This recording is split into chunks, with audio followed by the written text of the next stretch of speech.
I am compelled to regard as wholes, subsisting for themselves, and separately from each other. I behold plants, trees, and animals. I ascribe to each individual certain signs and attributes, by which I distinguish it from others. To this plant, such a form; to another, another; to this tree, such and such leaves; to another, others, differing from them. Every object has its appointed number of attributes, neither more nor less. To every question, whether it is this or that, is, for any one acquainted with it, a decisive yes or no possible. Everything that is something, or it is not; has a certain color, or has it not; is tangible, or is not, and so on. Every object possesses its properties in an appointed degree, which it neither exceeds nor falls short of. Everything that is definite, determined, is some one thing, and is not something else. Not that I am unable to conceive an object hovering between opposite limitations. I am certainly able to do this, for half of my thoughts consist of such. I think of a tree in general. Has this tree leaves or not, fruit or not? And if so, in what quantities? To what species does it belong? How large is it? All these questions must remain unanswered, for my thought is undetermined, and does not represent any particular tree, but a tree in general, and it has no real existence, for whatever really exists has its appointed number of all its possible attributes, and each of these in its appointed measure, although I may never be able to comprehend all the properties of any one object, or to apply to them any standard. Nature, however, hastens on through her everlasting transformations, and while I am speaking of the present moment, it is gone, and all is changed. In the same manner, the moment before my observation, all was otherwise. It had not always been as I found it. It had become so. Why then, and from what cause, had it become what it was? Why had nature, amidst the manifold infinite possible varieties of being, assumed precisely these, and no others? For this reason, that certain others had preceded them, and these in the same manner will determine those which shall follow, and these again others, to infinity. Were the smallest thing at the present moment different from what it is, then necessarily in the following moment would something else be different, and again in the succeeding one, and so on forever. Nature, in her never-ceasing changes, follows steadily certain undeviating laws. I find myself in a close chain of phenomena in which every link depends on that which has preceded it, so that if, at any moment, I could be made acquainted with all existing conditions of the universe, I should be able to declare what they had been in the preceding moment, and what they would be in that which was to follow. In every part I find the whole, for every part only, by means of the whole, has become what it is. What I have discovered then I find amounts to this, that to every existence another must be presupposed, to every condition another preceding condition. Let me pause a little here, for it may happen that on my clear insight into this point may depend much of the success of my future inquiry. Why, and from what cause, I had asked, are the modifications of objects precisely such as I find them to be, assuming thus, without a moment's hesitation, and without proof, as an absolute and certain truth, that they had a cause, that not by themselves, but by something beyond them, they had obtained existence and reality?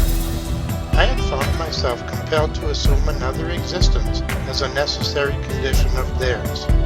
But why, then, did I find their existence insufficient to itself, incomplete? What betrayed to me a want in them? this without doubt, that in the first place, these qualities or attributes do not exist in and for themselves. They are forms of something formed, modifications of something modified, and the conception of what, in the language of the schools, has been called a substratum, a something capable of receiving and supporting the attributes, must be always added to them.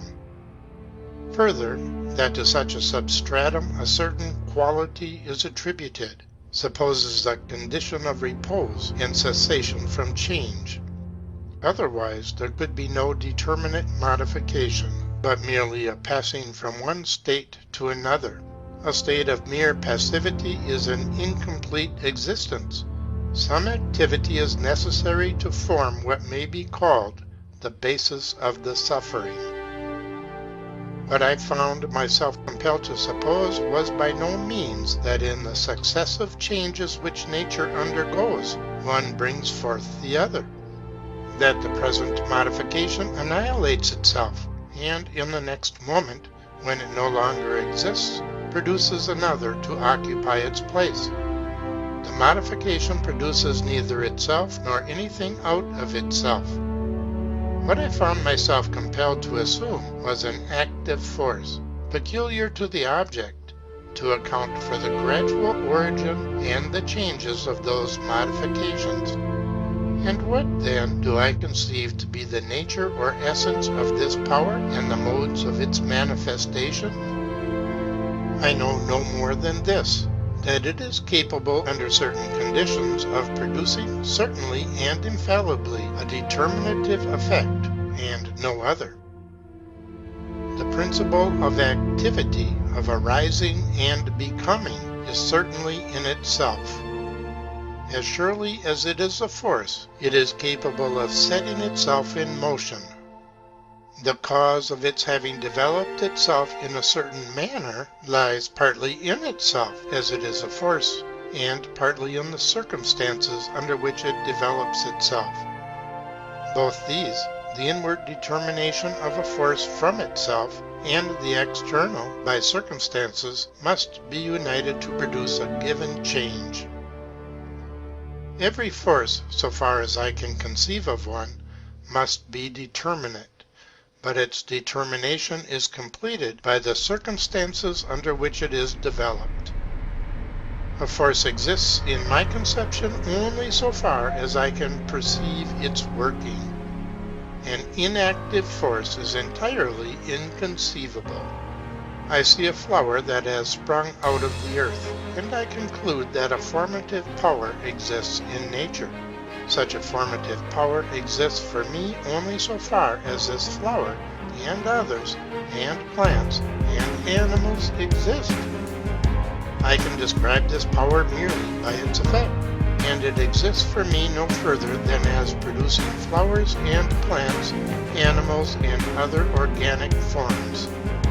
I will go further and maintain that a flower, and precisely this flower, could exist in this place only so far as all circumstances united to make it possible, but that by the union of all these circumstances for its possibility, the real existence of the flower is by no means explained to me, and for this I am compelled to assume a peculiar original power in nature, and precisely a flower producing power. For another power of nature under the same circumstances might have produced something entirely different. When I contemplate all things as one whole, I perceive one nature, one force. When I regard them as individuals, many forces which develop themselves according to their inward laws, and pass through all the forms of which they are capable. And all the objects in nature are but these forces under certain limitations. Every manifestation of every individual power of nature is determined, partly by itself, partly by its own preceding manifestations, and partly by the manifestations of all the other powers of nature with which it is connected. But it is connected with all, for nature is one connected whole. Its manifestations are, therefore, strictly necessary. and it is absolutely impossible that it should be other than what it is. In every moment of her duration, nature is one connected whole. In every moment must every individual part be what it is, because all others are what they are, and a single grain of sand could not be moved from its place without, however imperceptibly to us, changing something throughout all parts of the immeasurable whole. Every moment of duration is determined by all past moments, and will determine all future moments. And even the position of a grain of sand cannot be conceived other than it is, without supposing other changes to an indefinite extent. Let us imagine, for instance, this grain of sand lying some few feet further inland than it actually does.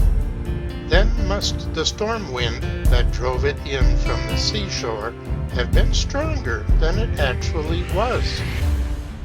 Then must the preceding state of the atmosphere by which this wind was occasioned, and its degree of strength determined, have been different from what it actually was, and the previous changes which gave rise to this particular weather, and so on. We must suppose a different temperature from that which really existed, a different constitution of the bodies which influenced this temperature, the fertility or barrenness of countries, the duration of the life of man, depend unquestionably in a great degree upon temperature. How can we know, since it is not given us to penetrate the arcana of nature, and it is therefore allowable to speak of possibilities? How can we know that in such a state of the weather as we have been supposing, in order to carry this grain of sand a few yards further, some ancestor of yours might not have perished from hunger, or cold, or heat, long before the birth of that son from whom you are descended?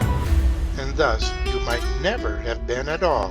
And all that you have ever done, and all that you ever hope to do in this world, must have been hindered in order that a grain of sand might lie in a different place. End of section 1.